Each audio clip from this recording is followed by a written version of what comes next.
记得刚刚认识熊哥的时候吗？那时他都是利用机关来捕获猎物而找到食物的，就是这个野外生存技能让他的农庄欣欣向荣。这次他又用这个技能给农庄带来了新的品种，让我们一起期待他的成果吧。被刨挖开的地面，这里有猎物出没，制作抓捕的陷阱。农庄畜牧养殖是否会迎来新成员的加入呢？新一天的来临，农庄正式迎来雨季，森林大雨给植物的生长提供了契机，而熊哥只是希望在其结束后不要带来太热的天气。这是昨日卖完香蕉捡到的废弃轮胎，熊哥可以将其变废为宝。轮胎韧性十足，熊哥必须要用锤子和柴刀相互配合，才可以将其从中间切开。分开后，轮胎固有的轮廓即可成为喂食牲畜的天然食槽，并且永远都不用担心它会坏。食槽切割已经完成，猪群也正好到了该喂食的时间，将食槽带上，野猪幼崽用起来应该刚好适合。大雨后的清凉让猪群感觉很好，只是每一头野猪看上去都有点脏，每一个猪圈中都放一个。如果喂食的效果不错，农庄中所有食草都可以换掉。搅拌好猪食，放养的家伙们已经有点迫不及待了。这一餐猪食里面没有太多配菜，全部都是用麦麸制作而成，只不过略稀的部分先喂食了已经成年的猪群，而剩下的浓稠部分还是要给正处于断奶期的小野猪。倒入新更换的轮胎食槽中，闭环的造型很适合这些小家伙使用。然而较矮的边缘虽然便利于进食，但也有显而易见的缺陷。小家伙们来回穿梭太浪费粮食了，熊哥还需要观察后才能决定是否继续使用。旁边这几只刚刚成年的家伙，熊哥觉得没有测试的必要，因为他们的野心依然难以驯服，总是会在进食的时候发生冲突，还是拥有一定重量并可以稳固摆放的木桩食槽更加合适。当然，还处在哺乳期的野猪妈妈则可以进行尝试，因为现在猪圈中只有它一头成年野猪，没有争抢的情况下，它的进食会显得文静许多。猪群都已喂完，趁着雨停下这段时间，熊哥还要赶紧做完其他事情，将老黄牛母子牵到牧草丰富的地方，而熊哥可以利用它们进食期间，再次多采集一些可口的树叶，来作为野猪群以后的配餐。一大捆数量已经足够那些家伙吃上一顿了。为了保持鲜嫩，一次不宜采集过多。雨后土壤吸收了足够的水分，并且现在还处于雨季，所以熊哥想利用这个天然的条件，将牧草种植的面积扩大，这样就可以为牛群的发展打下良好的基础。将橡草的枝干劈砍成短枝，然后在较空旷的地方刨挖出用于栽种的浅坑，每一处都放上一节并掩埋好泥土。不久，熊哥想要采集牧草时，就不需要再到丛林中四处寻找了。阴沉的天气再次降下大雨，看着乌云的情况，至少会持续2个小时。天空稍微放晴，熊哥也要利用这个间隙，为自己的生活做点准备了。废弃的树干将其挑运回农庄，5根数量已经可以劈砍出很多用于烧火的木柴。用力地抡起斧头，从熊哥的动作来看，老婆走后这几天，自己的体力已经恢复到7、8成了，劈砍出足够多用于储存起来的干燥柴火，当然已不在话下。经历了大雨洗礼的鸡群，都在趁着阳光露头的机会梳理着自己的羽毛，这也是他们驱除身上寄生虫的绝好机会。1个半小时的劈砍，熊哥已获得了足够量的柴火，全部摆放于屋檐下。以后就是下再大的雨，熊哥也可以正常生活做饭了。转眼时间已来到了第2日的清晨，熊哥采集了鲜嫩的香蕉叶来喂食野猪群，他们已经很久没有单独进食粗制的植物纤维了。属于断奶期的小家伙们很喜欢这鲜嫩的味道，他们身体的发育已经足以支撑对这种食物的消化。农庄中还余下1个空着的猪圈，熊哥准备将其修复。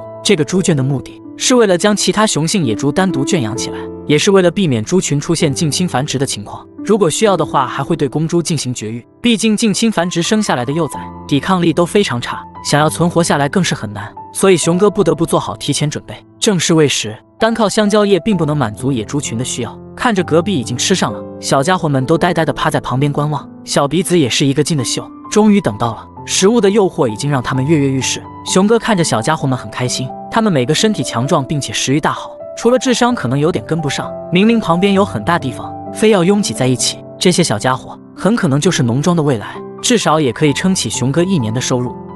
随着第3日清晨的降临，背上竹篓的熊哥又要为今天猪群的食物而继续忙碌了，还是采摘新鲜的出桃树叶。然而就在快要结束之时，远处不一样的颜色引起了熊哥的注意，原来是一棵野果树，鲜艳的红色表明它所有果实都已成熟，类似葡萄一样的造型。有知道的老铁可以帮忙普及一下这是什么品种。熊哥品尝了一下，汁水充足，略酸的口感过后，口腔中全都充满着鲜甜，果实的数量很足，并且品相也非常不错。熊哥要爬上顶部，采摘1点给自己的客户品尝，如果他们反馈良好，就返回进行大量的采摘并售卖，这可是增加收入的绝佳方式。独特的口感让熊哥忍不住多品尝了一些，这些数量应该已经足够送给自己的客人了。熊哥准备返回，然而就在下山不远处，熊哥发现此处竟然有野鸡的踪影，多处地面都有被刨挖过的痕迹。他们曾在此处捕食过草丛下的昆虫，这可是捕获它们的好机会。熊哥要制作出适合的弹射陷阱，砍一根毛竹，就在野鸡出没的区域特意打扫出一道空地。这样做的目的是为了引起猎物的注意，并想一探究竟。夯入2根带插的树枝，修整几根细小的旁枝，作为触发的机关，编织可以灵活收缩的绳套。炎热的天气，想要安安静静的蹲坐在这里并不容易。熊哥的汗水已经将浑身的衣物浸湿，调整好提供弹力的利臂角度，安装好收缩的绳索，利用拴在中间的小卡扣维持整个陷阱的平衡，最后再将圈套放好。只要野鸡不小心踩到触发机关，紧绷的毛竹就会立刻弹射并将其捆住。距离上次打猎已经过去了很久的时间，这次熊哥是否可以捕获到猎物呢？就让咱们拭目以待吧。设置好的狩猎陷阱没有被触发，可能还是时间太短了。然而发现的野山果却迎来了客户的订购，你能猜到它能卖到什么价格吗？新一天的来临，持续雨季让木薯地生长得非常好，土壤中充足的水分和养分已经让它们生长至一人之高。当然，一同生长起来的还有原生态的植物。熊哥要在下次降雨到来之前，将它们进行初步的清除。就像这丛香蕉树，它们生长得极快，同时也会大量吸收掉土壤中的营养，这对木薯的生长不利。不过劈砍下来的鲜嫩叶子可以为鱼群提供出食物，它们味道鲜嫩，并且有利于消化。熊哥带上了一捆新长出的木薯枝干，也可以切割掉一些。一个木薯保持长出2个秧苗，才最有利于果实的成长。清理已经差不多了，雨季来临让鱼塘的水质略显浑浊，不过这不会过多影响鱼群的生长。将嫩叶抛入，1天时间它们就会被啃食殆尽。已经长大了的鱼群食量可是不小。前段时间孵化出来的小鸡和小鸭都很活泼，它们很喜欢来熊哥的手上找东西吃。当然，熊哥对它们也很是宠爱，总是喜欢将它们捧在手心。然而玩归玩，闹归闹，不能拿赚钱的机会开玩笑。昨天发现的野果受到了客户的喜爱，他们已经向熊哥预定了一些，背上竹篓，熊哥要再次前往采摘。昨天设置下的狩猎陷阱刚好也可以查看，1个多小时不行，熊哥已来到陷阱设置地，只可惜此时陷阱并未被触发，不过它还处于运行之中，看来还是制作的时候，周边遗留下的痕迹还是太新，可能还需要等待3-2天的时间。已经到了要采摘的果树这里，也非常感谢评论区的老铁，让我认识了这种果实，叫做三鸭果。熊哥正在寻找品质最好的果串，果实过小外皮有点瑕疵的自己都不会有，熊哥要依靠每一款商品的品质来维护好自己的客人。半个多小时的采摘，整整1箩筐数量已经足够，余下的时间还要将它们送到已经预定了的客户手里，这是大自然的馈赠，无论能够卖得上什么价格，熊哥都将会十足开心。回到农庄，为了便利于运输下山，还需要将其全部重新装入袋中。天空的乌云让此次运送归期未定，这很可能是暴风雨前的平静。疯狂摇晃的大树枝头也是一种提前征兆。终于到了，这是之前零售菠萝蜜的地方，这家主人给了自己一定的帮助，也正是那个时候建立起了联系。小伙子再次品尝一下，他对这个味道非常的满意，他决定全部留下。经过称重，熊哥此次一共采摘了15公斤，最终以1万越南盾1公斤的价格成交。熊哥也额外赚了15万越南盾的收益，并且小伙子又预定，他表示如果熊哥再次采摘，还可以运过来卖给自己。简单的道别。然而山林的狂风越来越大，小伙子非常讲究，他邀请熊哥留下吃晚饭，以此来躲避即将到来的暴雨。这是一顿丰盛的晚餐，并且还有自酿的啤酒可以畅饮。转眼已是第2日清晨，连续大雨让森林中另外一种美食疯狂的生长。熊哥决定就在今天采摘。负责收购的商人已经来到了附近的村庄，这是熊哥3年前种植下的竹林，硕大的竹笋已经拔地而出，巨大的个头和丰盛的产量决定了它是一个很好的经济作物。虽然还未到正式丰产时间，但是现在它们却是极其鲜嫩。收购的商人会将它们全部制作成笋干，这样可以保存足够久的时间。这小小的一丛毛竹，熊哥就已收获到了5个竹笋。继续前往下一处，看着比人还粗的毛竹，根部往往都会长出2至3个。先采收已经长得足够大的，稍小的一些可以留下，让其成长为硕大的竹竿。这一小片数量更多，竹笋的个头也更大。熊哥一口气就采挖了接近20个，较老的外皮和根部要适当去掉一些，否则收购商会扣掉比这更多的重量。全部装入袋中，用藤条捆扎好袋口。熊哥还要用肩膀将其扛到停放摩托车的地方。整整1个上午的采集，满满2袋已足够售卖。接近3个小时的车程，熊哥已来到了收购的地点。身为老一辈村花的老板娘热情地接待了熊哥。经过称重，2袋竹笋一共是90公斤。不过老村花还是比较细致，她要将竹笋全部倒出，并且由自己亲自筛选，过硬的底部和4边她都必须要去掉。就连熊哥手里这个稍微老一些的也不能收下，她让熊哥把它带走。经过仔细的修整，老村花扣除了10公斤的重量，这一点超出了熊哥的预期。幸好最终以3万越南盾1公斤的价格进行了结算，熊哥接过钱后也是非常的开心，老村花也是乐得合不拢嘴。然而眼前的这一幕让我觉得熊哥是多少人在现实生活中的缩影，即使再苦再累，浑身湿透依然还是要面带微笑，毕竟他别无选择，为了能够继续的生活下去，也是为了能够更好的生活下去。眼前的现实即使不愿意也要笑着接受。熊哥的憨厚老实走到哪里都一样。运输的货车已到，他帮着老板将所有的货物抬装上车。大雨终于停了，熊哥要赶回农庄继续接下来的工作。设置的陷阱已被触发，野鸡被牢牢地拴住，修长的体型和细长的尾羽很是精神。如果用刚捕获的野鸡当诱饵，是否可以引诱来其他猎物呢？新一天的来临，虽然雨季还未结束，但是晴朗的天空也偶尔露头。熊哥继续开启了一整天的工作。雨后的木瓜花非常鲜嫩，熊哥准备采摘一些，给自己制作预防的药物，将其与蜂蜜一起浸泡，不但可以清热解暑，还能止咳化痰。这对于有一定昼夜温差的雨林来说很有必要。将花蕊摘取出来，用清水过滤掉可能会隐藏于其中的昆虫，将其完全晾晒干燥，再进行浸泡效果更好。夏季的光照条件可能只需要1天的时间就可达到预期的效果。接近5个小时的烈日烘烤，木瓜花已被蒸发掉了所有水分。然而此时逐渐靠近的摩托车轰鸣声却吸引了熊哥的目光，原来是熊哥的弟弟前来拜访自己，并且摩托车后座上还带着一头野猪幼崽，一同带来的还有上次熊哥喜欢吃的胡子年。将小野猪搬下，原来弟弟此行的目的是为了要和自己的猪群进行交换，因为熊哥的野猪品种非常受当地人的欢迎，所以他也想通过交换的手段改善自己农庄中野猪的品质，并且还可以一定程度上避免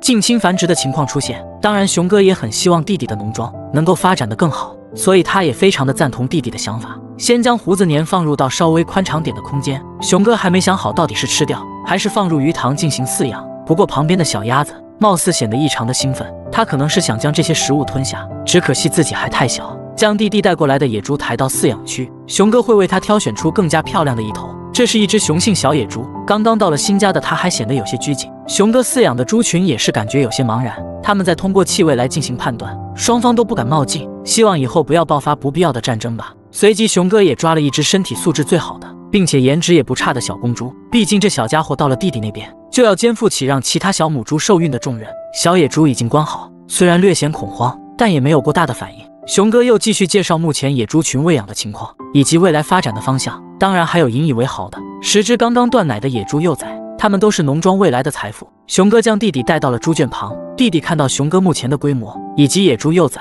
都可以很好的成活并成长，很是羡慕。看来自己还有很多需要学习的地方。时间不早了，已经达成了更换目的的弟弟准备返程，他要趁着太阳没有完全落山之前赶回自己的农庄，将小野猪捆绑好。坚固的笼子和宽敞的空间在运输途中可以让小家伙保持尽量舒服的状态。熊哥也再三叮嘱野猪的习性和喂食方法，虽然熊哥看上去有些恋恋不舍，不过毕竟是自己的弟弟，尽力的扶持也是无可奈何。转眼已是第2日的清晨，木瓜树的花蕊已被晒至完全干燥，直接将其装入瓶中，然后再倒入地道的野生森林蜂蜜，只需泡制上一段时间，神奇的化学反应会让其变成一道可口的中药，老人孩子都可以喝。又到了猪群喂食时间了，制作可口的猪食是熊哥每天都必须要做的事情。鲜嫩的香蕉树干切碎，倒入山泉水完全煮开，才能激发出最大的营养。熊哥每次都会制作出整整一大锅，这是猪群1天的食量。混入清水再次搅匀，熊哥就是靠着它们将这几10头野猪群喂养至足够的强壮。已经断奶的10只幼崽也已经完全适应了这样的猪食，它们的身体素质已不需要再进行额外的照顾了。牲畜都已喂完，已经设置了好几天的狩猎陷阱，也是时候该去查看了。背上竹篓1个多小时的步行，然而还没等到熊哥走近，远远就可以看到弹射的利弊已经有了明显的动静。看来熊哥的陷阱已经捕获到了猎物，果然是一只野鸡，它的后腿已经被圈套牢牢地拴住，无论现在如何挣扎，它都不可能会逃脱。然而等待它的是死亡还是会被圈养。熊哥很是开心，瘦长的身形，漂亮的尾羽，脖子4周的金黄色羽毛也和农庄中的公鸡略有区别。这样的品质如此漂亮，熊哥最终还是决定要将其驯化并进行饲养，毕竟这样可以改善农庄中鸡群的质量。先解开圈套，再用带来的绳子将野鸡的爪子捆绑好。狩猎还没有结束，熊哥还想要将它变成诱饵，因为在山林中这样的雄性野鸡往往都会有固定的伴侣。熊哥要将其拴在旁边的大树上，用它的叫声来吸引其他的同伴。那么熊哥是否能够如愿以偿呢？将陷阱重新设置好，为了增加成功性，熊哥特意在4周撒上了玉米，而自己则会隐藏在旁边进行观察。青岛的香蕉树，它硕大的叶片刚好可以做成完美的伪装。几分钟的时间，等到野鸡感觉周围一切正常后，它就会发出鸣叫的声音，而就是这个声音，就一定会把周边其他同伴吸引过来。无论这个声音的意思是求救，还是其他信号，漫长且焦急的等待。一声清脆的雌性野鸡叫声传入到了熊哥的耳朵里。熊哥知道猎物上钩了，他可能是单纯被雄性的声音吸引，也可能只是出于好奇，想过来看看到底发生了什么。小家伙已经闯入了镜头，果然是一只母鸡，瘦弱的身形是长期生活于丛林中的最好证明。毕竟在这里，它们需要躲避各种动物的袭击，以及持续的寻找食物。小家伙还在观察，而狩猎陷阱已经在他的不远处。此时公鸡的一声啼叫，恰巧也是给到了他指引。母鸡正在向着陷阱的方向走去，砰的一下，陷阱触发了，小家伙踩中了机关，圈套也是瞬间就拴住了他的爪子。熊哥开心地从隐蔽处跑出。同一天时间，同一个陷阱，连续捕捉到2只野鸡，也是熊哥的第一次。看来自己的策略非常成功，仔细捆扎好双脚，再次将陷阱设置好。熊哥还是希望他能够继续给自己带来惊喜。一公一母2只野鸡，虽然看上去十分瘦弱，但是精神却是非常的好，它们都没有任何受伤，开心的返回。熊哥要将它们圈养起来进行驯化，大小刚好的铁桶用钢丝网作为覆盖，最后再用砖块的重量压住整个封口。你觉得一直生长于野外的2个小家伙会被成功驯化吗？还是经过1夜后会莫名其妙的死亡呢？农庄最大的黑猪即将被卖出，需要4个成年人才可以将其抬起。然而喂养了如此久的它，会给农庄带来多少经济收入呢？熊哥捕获的野鸡已经被圈养在铁笼之中，撒上一些玉米和稻谷。虽然熊哥很关切它们是否可以被驯化并成活，但一切也只能是看它们的适应能力。自己能做的就是提供到充足的食物。转眼时间已至第2日的清晨，熊哥也来到了山坡上的木薯地。他在采摘多余的茎叶，因为每一株木薯秧苗，如果它的叶茎太多，就会影响到果实的生长，所以每年熊哥都必须要采摘2、3次，这也是提升木薯产量的关键。并且这些鲜嫩的叶子还可以喂养农庄的野猪群和鱼群，这样不但不会造成资源的浪费，并且还能产生额外的效益。就在熊哥专心采摘的时候，手机铃声突然响起，原来是弟弟为自己介绍了一位想要买猪的商人。弟弟的农庄位于山脚，很容易被商人发现，而熊哥的农庄则是位于这深山老林之中，很多人并不知道，也更加找不到。熊哥很高兴弟弟能够想到自己，熊哥也想将农庄中最大的那头黑猪卖掉，毕竟它吃的太多，并且到目前为止也只是受孕过1次。原本的工作行程被打乱，熊哥只能是在农庄的附近处理一下琐碎的事情，他要等待商人的到来。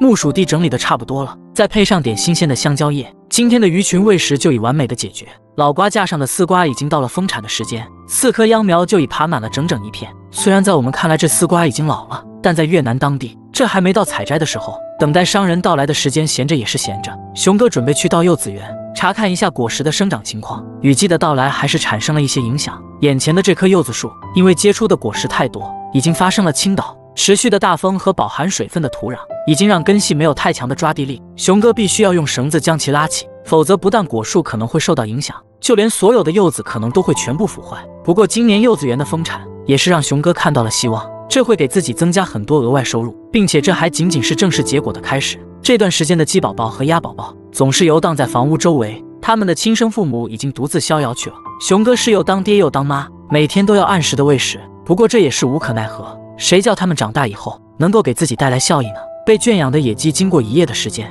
依然还存活着，这是好消息。不出意外的话，它们完全可以被慢慢的驯化。当然好消息不止这一个，此时弟弟介绍的商人已经赶到了农庄，熊哥起身热情的迎接，并且也向老板简单介绍了一下自己在此创建农庄的情况。熊哥很希望这些专业收购商人能够喜欢这里，只有这样才有可能和他们建立长期的供应关系。毕竟农庄里的牲畜会越来越多，而这些如果仅仅靠自己销售，那可能会很久。闲聊已经结束，熊哥要带着商人去查看一下自己饲养的猪群，将上午采摘的嫩叶铺在地上，这样可以清楚让他看到猪群的饲养情况以及健康状况。熊哥也说明了想要将这头最大的黑猪卖掉，他让商人自己评估它的重量，经过简单的商讨后，一致认为这头黑猪有超过150公斤的重量。毕竟在这深山老林中，太大的称无法被运达，大家都是根据经验来进行大估计的判断。不过商人好像更加喜欢熊哥饲养的野猪幼崽，他也抱起了一只，试了一下大概的重量。熊哥继续领着参观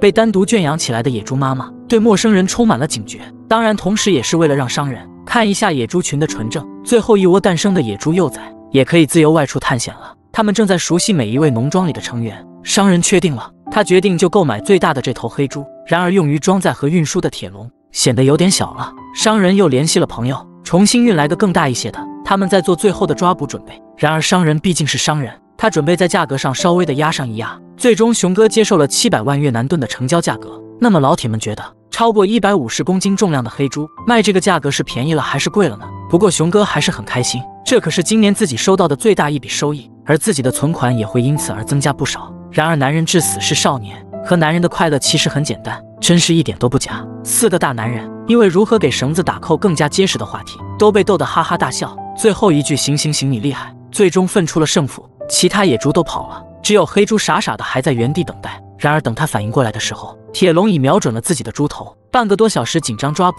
黑猪妈妈已经被牢牢地捆扎到了铁笼中。至此农庄的奶妈就彻底离开农庄了。幸好铁笼足够宽敞，运输起来应该也不会有太多痛苦。插上毛竹，超过300斤的重量，也是让熊哥他们费了好大的力气才将其抬起。熊哥也是被压得连腰都直不起来。要知道这种前后抬的方式，多数的重量都会压在后面一个人的身上。他们已没有太多的力气将黑猪抬上坡了，直接在坡下装车会省力不少。然而想要能够安全的运输，还必须将重量调整至两边完全平衡才行。熊哥又是费了好大力气，身上的衣服已经被汗水完全浸湿，好在彻底捆绑结实了。然而如此的后坐力，想要将摩托车安全骑下山也是难度极高。熊哥不得不跟随一段距离来确保行程的安全。下坡可能还好，但是上坡的时候，摩托车的动力可能就会略显不足，有时候甚至要在轮胎下垫一块石头才能通过。一天完美结束。那么你能猜到熊哥会拿着这700万越南盾为农庄添置上点啥吗？